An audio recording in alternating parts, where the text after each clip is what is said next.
Hello everyone and welcome to the channel. I'm back to break down this 12-game MLB DFS slate on DraftKings and FanDuel. We got a big slate to break down today, so excited to get into it.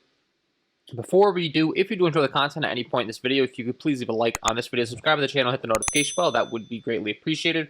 YouTube continues telling me that about 70% of my audience and viewers is not subscribed, so if that's you and you enjoy this content, if you could just take 1 second to hit that subscribe button, that would be greatly appreciated.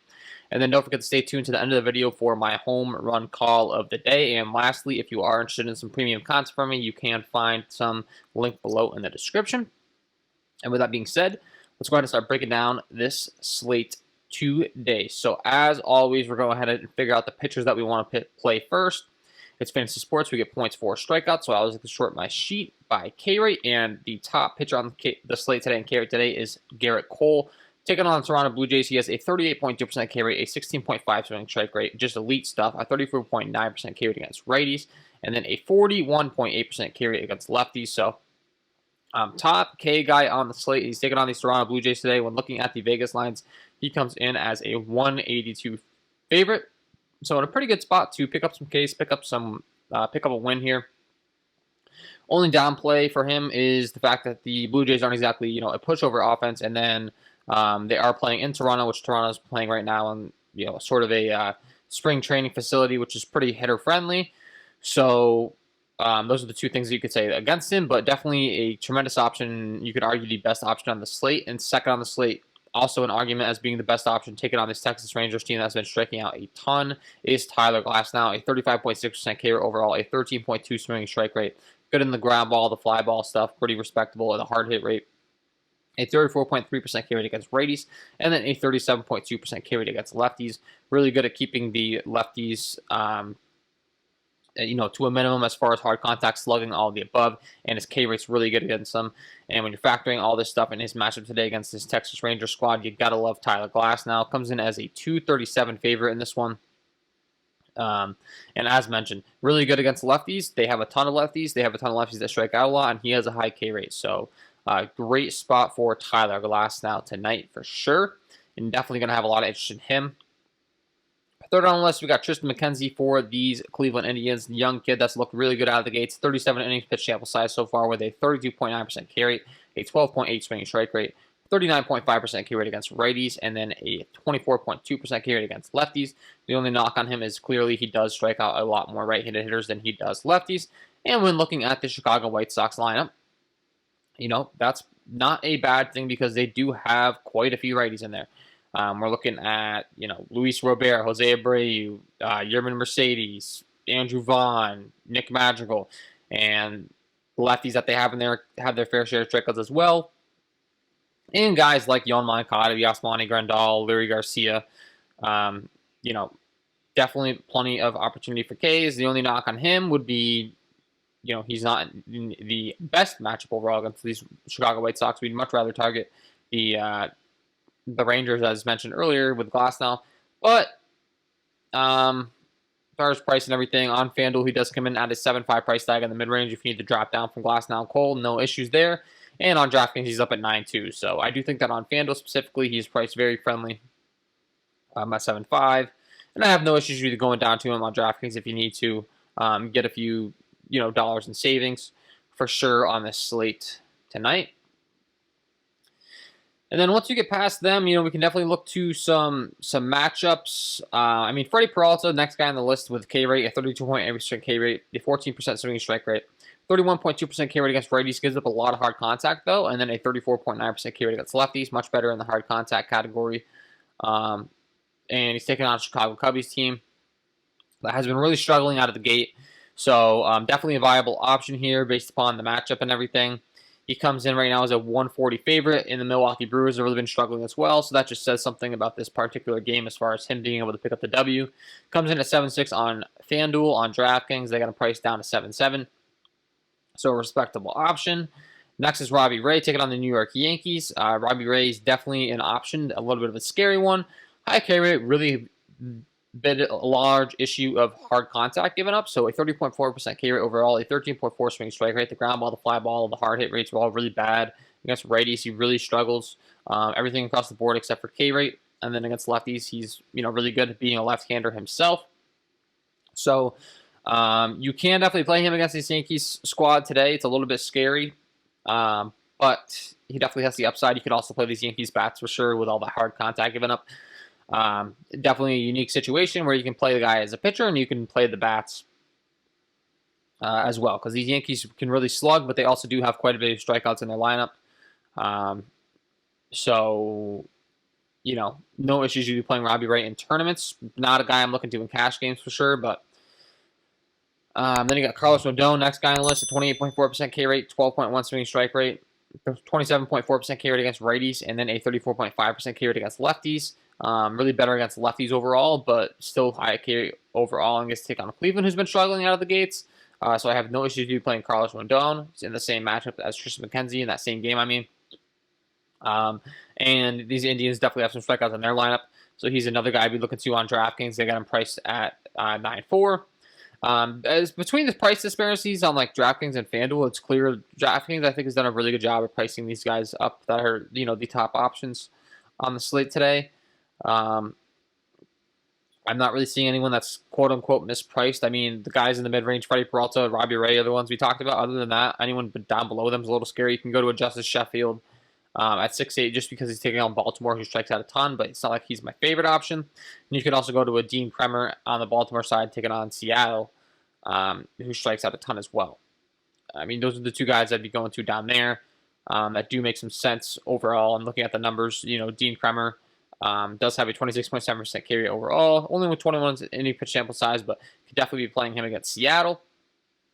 And then the last guy that I will mention in pitching before we transition over to bats, I already mentioned, I mean, Justice Sheffield, you can play him against Baltimore if you'd like because the K rate's there on their side. But the last guy is going to be Zach Greinke taking on the Detroit Tigers.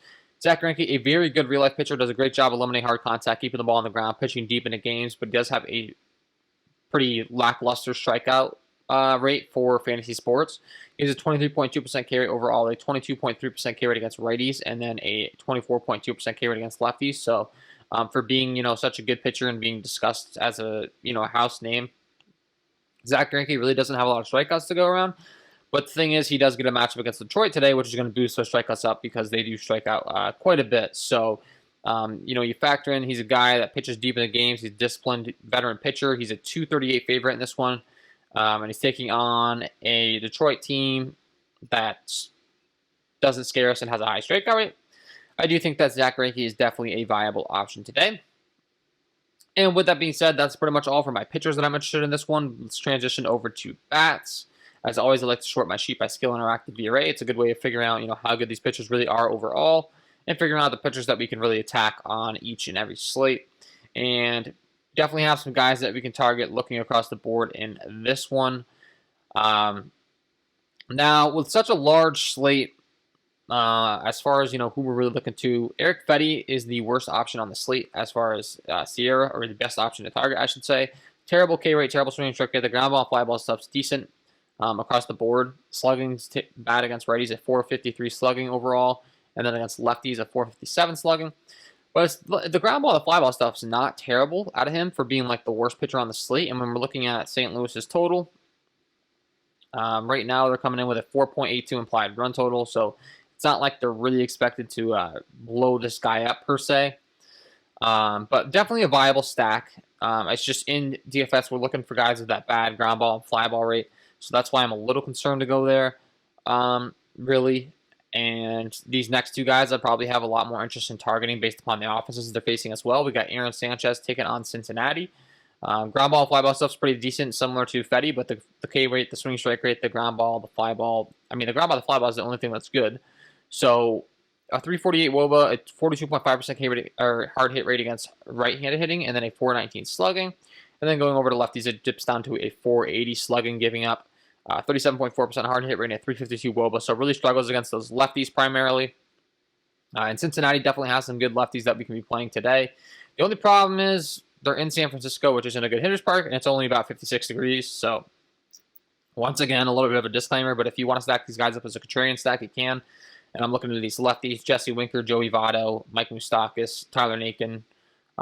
Really trying to stack those up. But do I really have a high interest in them in the hitting environment? No. So Typically speaking, we do short my sheep and we figure it out that way, but I just want to be honest with you guys. We got to factor in ballpark weather as well. And so this next stack is going to be the one that I'm really the most interested in based upon the first three we discussed. David Peterson taking on the Philadelphia Phillies. Really bad across the board. Ground ball and fly ball stuff's even bad. The walk rate's bad. K rate, swing strike rate, and then looking at his hard contact, his slugging and everything, the hard contact rate, the ground ball and the fly ball against righties, it's finally pretty bad here, which I just discussed. We're looking at target. And against lefties, he's really good because he's a lefty himself. But specifically, he's really good against lefties, which typically I would say I like to target Bryce Harper against lefties because he's not bad against lefties, lefty on lefty, and you've been pretty low owned. But against David Peterson, we're looking to target these righties. And the Phillies definitely have some righties that can crush some left-handed pitching that I would be stacking up today. But we do have weather issues again. This game might not even play. But if I'm looking to stack it up, it's Andrew McCutchen, Rhys Hoskins, JT Realmuto, Alec Boehm, and Gene Segura. And there's 9-mile-an-hour winds blowing in. It looks like there's going to be a lot of rain. So, yeah, we got to factor all these things in. And I hate to waste your time with just like going to stacks and be like, oh, well, it's not that good of a spot. But that's just the case today. Sometimes that's the way it lines up. So as far as looking at Vegas totals, looking at the ones that we're really looking to target today, and then breaking down splits, the first one that really stands out is the New York Yankees in Toronto taking on Robbie Ray. I had mentioned you can play Robbie Ray as a pitching option, but looking at his hard contact and everything, real big issues against right-handed hitting. 30% K rate, but then a 31% ground ball rate, 42.4% fly ball rate, 359 WOBA, 43.4% hard hit rate, and a 489 slugging is not good. Against lefties, he is pretty dominant, but these Yankees are predominantly right-handed heavy, and they do have some guys that can really slug, of course. Every single righty in this lineup I'm going to have interest in. I would be lying if I said I didn't. No, the strikeouts are going to be there. No, they could go out and strike out every time, but chances are they're probably not going to because eventually Robbie Ray's going to miss, and there's going to be home runs to go around. But you got to pick which side of the fence you're on. You can play Robbie Ray, you can play these bats, and we're talking about bats right now. Like the Yankees bats a lot. DJ LeMahieu, Aaron Judge, Giancarlo Stanton, Gleyber Torres, Gary Sanchez, Gio Urshela, Clint Frazier. Any righty that makes this lineup I'm going to really like. My favorite by far would be Giancarlo Stanton. His numbers against lefties are just absolutely absurd, absolutely crushes them. So in the cleanup spot, love him. Gleyber Torres, Gary Sanchez. Gary Sanchez at 3-3 I will like a lot on FanDuel. Over on DraftKings, the pricing disparity as far as the sites are concerned. These Yankees are priced up a lot more. Gary Sanchez, you're paying $4.9 for. On FanDuel, you're only paying $3.3 for him. Do I think he's worth it on DraftKings? Like, yes, you're going to be paying up for these guys, but really do like Gary Sanchez, and then I really do like Gio Urshela and Clint Frazier at the bottom of the order as well as some salary savers. Looking on FanDuel, they're really cheap. They got the price tags at $2.4 and $2.6. And then on DraftKings, you're paying $4K for Clint Frazier, $4.2 for Gio Urshela, so they're a slight discount from these other guys that we've discussed in the lineup so far. So definitely like that Yankee stack tonight. The Tampa Bay Rays taking on Dane Dunning as an opener, and then the problem with this stack, I will say, just to give you guys a heads up, is that the Texas Rangers are expected to turn it over to a lefty out of the pen.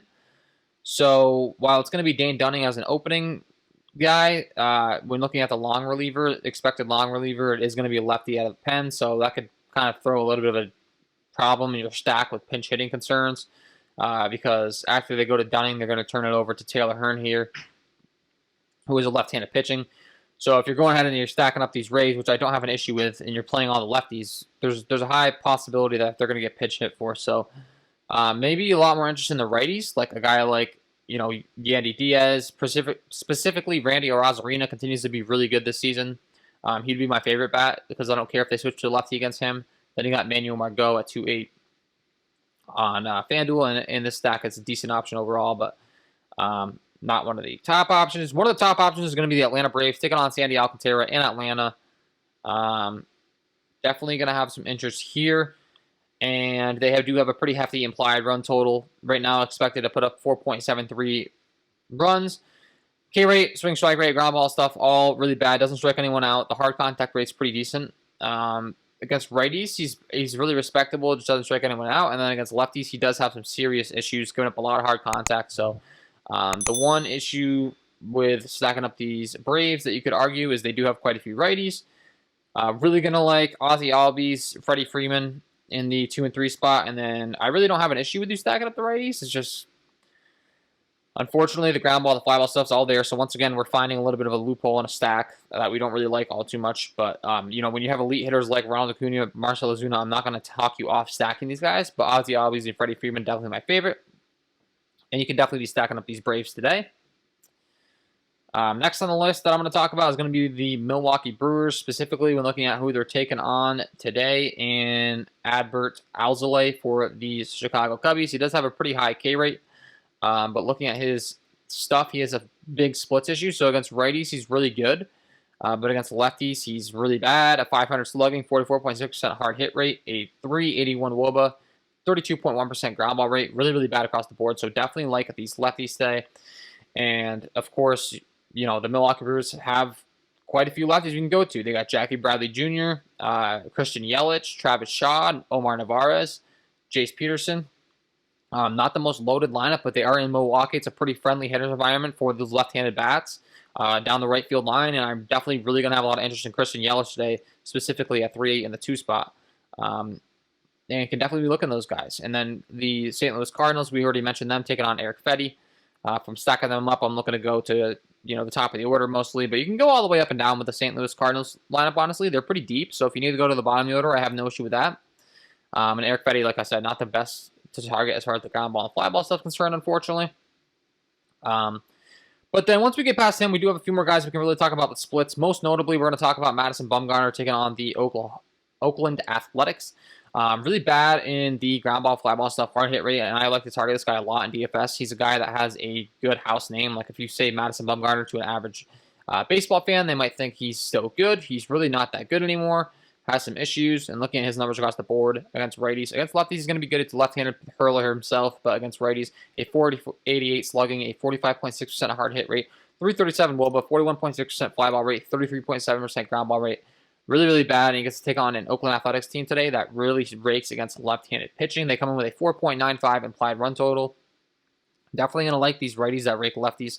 Mark Canha, Ramon Laureano, Matt Chapman, Sean Murphy, Stephen Piscotty, and Elvis Andrew have interest in every single one of those guys. My least favorite option of the bunch would probably be Jed Lowry, based upon how he grades out against left-handed pitching, but he is expected to hit in the 3-hole, so if he hits in the 3-hole, that automatically makes him part of the stack. Because if he's able to slap a double in the gap, a few singles or whatever, maybe he can even go deep off Bumgarner with his hard hit issues. You got to be playing him and have some interest in him for sure. So definitely like those Oakland Athletics righties. And then anyone else? Chase Anderson's really bad. The New York Mets, the weather looks like sketchy again, but Chase Anderson's really bad against right-handed hitting, so if this game's somehow able to play, we're going to absolutely love Pete Alonso, specifically with a ton of power. So I just want to run that by you guys real quick, but the weather and the winds blowing in and all that stuff, but Pete Alonso specifically in a great spot against Chase Anderson. And then Alex Cobb taking on the Kansas City Royals does have some hard contact issues against righties as well. Reverse splitsy. Gives up a 553 slugging, a 45.2% hard hit rate, a 373 WOBA to right-handed hitting, and is taking on this Kansas City Royals team today. So the righties on Kansas City, I have no issue with you going to. As far as who that's going to be specifically, Whit Merrifield at the top of the order, Salvador Perez in the 4 spot, Jorge Soler, Hunter Dozier, that 4 through 6 range. Really going to like those guys today. They all have pop, and they all hit from the right-hand side of the plate. And then you got Michael Taylor down at the bottom order as well. So that's another spot you can be looking to. And to wrap things up here, the last spot that I'm going to mention, looking at splits-wise and guys that have issues, Casey Mize for the Detroit Tigers, a young prospect that's supposed to have a ton of talent. And hasn't looked all too great out of the gates. And when looking at his splits specifically, really good against right-handed hitting and really, really bad against lefties, like scary bad. A 603 slugging, 39.6% hard hit rate, a 425 WOBA, Ground ball, fly ball rates all really bad. The walk rate's bad. The K rate's bad. And so when you factor that in, you factor in that the Astros have a bat like Yordan Alvarez in the 4 spot, Michael Brantley in the 2 spot, Kyle Tucker, really going to like those 3 guys specifically today, and most importantly, really going to like Yordan Alvarez. So definitely wanted to point his bat out before we wrap things up here. But that is my overall breakdown of this huge 12-gamer today. Before I let you guys go, I got to give you my home run call of the day. Let's get into it. And my home run call of the day today is going to be Yordan Alvarez. We just discussed this guy taking on Casey Mize and his issues against left-handed hitting. Just absolutely terrible across the board. A 425 WOBA, 603 slugging, 39.6% hard hit rate, 38% fly ball rate, and a 30.8% ground ball rate. Not going to get the job done, and specifically when looking at what he throws and how Yordan grades out. On average, about a 93 to 94 mile-an-hour fastball. Yordan features a 625 ISO with a 614 WOBA against that pitch off right-handed pitching. If Casey Mize is going to go to off-speed or his other pitches, first he's going to break out the sinker, then the curveball, then the splitter. Breaking down how he does against those pitches. The sinker, Yordan Alvarez has a 379 ISO with a 491 WOBA. The curveball, he features a 200 ISO with a 297 WOBA, and the splitter, he features a 750 ISO with a 872 WOBA. So love this spot for Yordan Alvarez, and he is my home run call of the day. So there you have it, guys. Yordan Alvarez, get him in your lineups. He's going deep tonight, and that is all from me in this one. If you did enjoy the content, if you could please leave a like on this video, subscribe to the channel, hit the notification bell. I would greatly appreciate that. And then don't forget to check out my premium content, link below in the description. I wish you guys all the best of luck tonight, and we will see you in the next one.